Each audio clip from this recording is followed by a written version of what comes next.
we make for the holidays certainly has changed over the years. When we compare what fills our holiday tables now to what our ancestors were eating a century ago, we notice plenty of differences, and not just the absence of whipped cream in a can or other conveniences that have become common sights at the Christmas table. Christmas dinners 100 years ago, while very special, were sometimes cobbled together from whatever was on hand. We think of Christmas dinner as being ham or turkey, occasionally something a bit more unconventional like roast chicken, but around the turn of the century and into the 1950s, it was not uncommon to have any number of possible meats on the menu.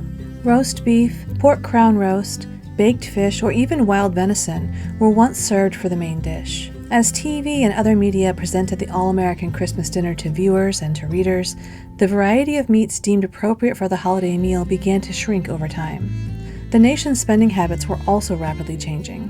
As the number of middle-class Americans increased after World War II, the idea that one would simply roast whatever meat was on hand kind of fell away, and families could now plan ahead for the roast of their choosing.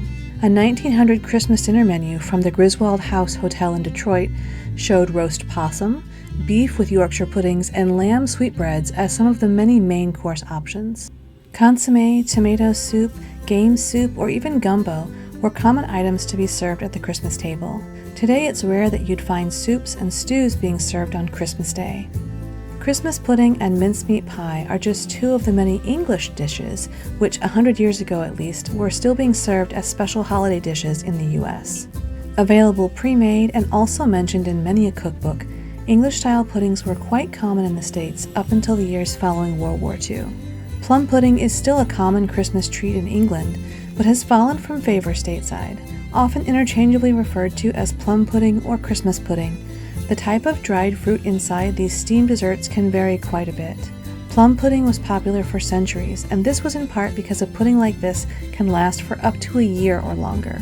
In our age of modern convenience, we expect shelf-stable foods to last for a long time. But back then, tasty desserts were uncommon, let alone ones that could be made that far ahead of time. In addition to the changing times, each family also has their own unique holiday traditions. And so it's no wonder that what we're serving on our holiday tables today is so different from what was being enjoyed 100 years ago.